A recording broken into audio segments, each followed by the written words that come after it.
Sachal news net work کی videos میں خوش آمدید۔ ناظرین، ویڈیو سے متعلق اپنی قیمتی رائے کا اظہار کمنٹ باکس میں ضرور کریں اور چینل کو سبسکرائب کریں۔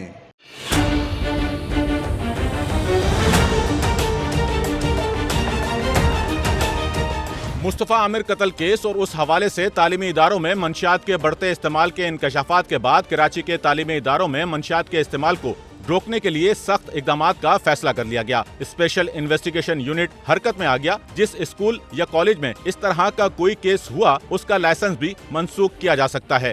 منشیات کے استعمال کی روک تھام اور اسمگلنگ کے سدباب کے لیے قائم ادارے اسپیشل انویسٹیگیشن یونٹ کے ذرائع سے پتہ چلا ہے کہ اسکولوں اور کالجز میں منشیات متعارف کرانے اور طلبہ کو عادی بنا کر فروخت کرنے میں اسکول اور کالجز کے طلبہ کی بھی بڑی تعداد ملوث ہے۔ ایک اسٹوڈنٹ ہے وہاں کا، وہ جب اس کو اسموک کرتا ہے، وہ 10 بچوں کی کمپنی میں بیٹھتا ہے، وہ 10 بچے اس کو دیکھ کر جو ہے وہ سگریٹ اسموک کرتے ہیں، پھر وہ آہستہ آہستہ اس کے عادی بن جاتے ہیں۔ ان بچوں کو کہا جاتا ہے کہ جی اس سے برین شارپ ہو جاتا ہے، اور اس طرح کی ایک ان کو برین واشنگ کی جاتی ہے ان بچوں کی، کہ جس سے برین شارپ ہوتا ہے، آپ کی الرٹنس لیول انکریز ہوتی ہے، آپ زیادہ دیر پڑھائی کر سکتے ہیں۔ اس طریقے سے ان کو انٹائس کیا جاتا ہے تاکہ وہ اس ڈرگ نیٹ ورک میں شامل ہوں۔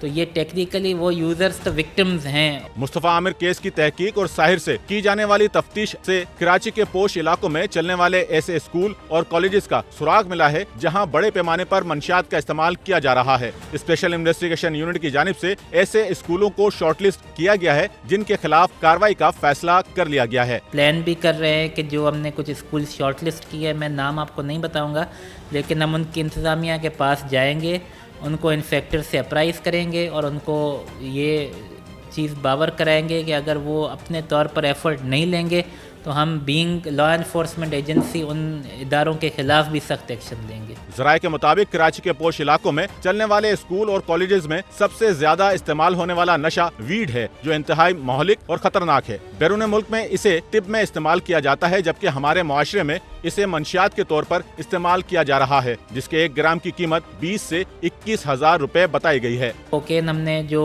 ابھی تک ہماری انفارمیشن میں آئی ہے، افریقنس باہر ملک سے لے کر آتے ہیں، چھوٹی چھوٹی کوانٹیٹیز میں لاتے ہیں، 200 گرام اس کوانٹیٹیز میں لاتے ہیں، پھر یہ اس کے کیپسولز بناتے ہیں 20 گرام کے۔ وہ کیپسولز جو آگے سیل آؤٹ کرتے ہیں، اس کیپسول کی پرائس ٹپیکل جو سیلنگ پرائس ہے وہ ہے 2 لاکھ روپے کیپسول کی، 10,000 روپے گرام، جو کہ آگے جا کے یہ 10,000 گرام کی کوکین یہ بکتی ہے 20 سے 25 سے 30,000 کے درمیان، جہاں بھی کلائنٹیج اس کو کور کر سکے۔ اسپیشل انویسٹیگیشن یونٹ کی جانب سے اسکول اور کالجز میں منشیات کی روک تھام کے لیے اسکول اور کالجز انتظامیہ کو اپنے طلبہ پر نظر رکھنے اور ان کی رینڈم اسکریننگ کو یقینی بنانے اور ایگزامینیشن فارم کو میڈیکل سرٹیفکیٹ سے مشروط کرنا تجویز کیا گیا ہے۔ انتظامیہ کو یہی چیز جو ہے باور کرا رہے ہیں کہ وہ نظر رکھیں اپنے اسٹوڈنٹس کے اوپر، نمبر 1۔ نمبر 2 جو ہے رینڈم اسکریننگ ہو بچوں کی ڈرگس کے لیے، اور رینڈم اسکریننگ کا طریقہ کار اگر وہ سیٹ کرنا چاہے تو جب بچوں کے ایگزام فارمز جمع ہوتے ہیں تو اس کو میڈیکل سرٹیفکیٹ کے ساتھ مشروط کیا جائے۔ تو اس میں بیسیکلی گورنمنٹ سے زیادہ ان پرائیویٹ اداروں کا بھی ایک بڑا رول ہے، سول سوسائٹی کا رول ہے، ہیلتھ ڈپارٹمنٹ کا رول ہے، مختلف، یہ آپ سمجھیں کہ ملٹی ڈائمینشنل اپروچ ہے۔ اسپیشل انویسٹیگیشن یونٹ کے ذرائع کے مطابق بیرون ملک سے اسمگل کی جانے والی منشیات کی اسمگلنگ میں مبینہ طور پر 4 نیٹ ورک کارفرما تھے۔ ایک نیٹ ورک مصطفیٰ عامر چلا رہا تھا جو قتل کر دیا گیا، دوسرے نیٹ ورک کا سرغنہ پولیس مقابلے میں مارا گیا، تیسرے نیٹ ورک کے سرغنہ ساحر کو گرفتار کر لیا گیا، جبکہ چوتھے نیٹ ورک میں کارفرما عناصر کی تلاش جاری ہے۔ کیمرامین عمران غوری کے ساتھ نعمان رفیق، SNN کراچی۔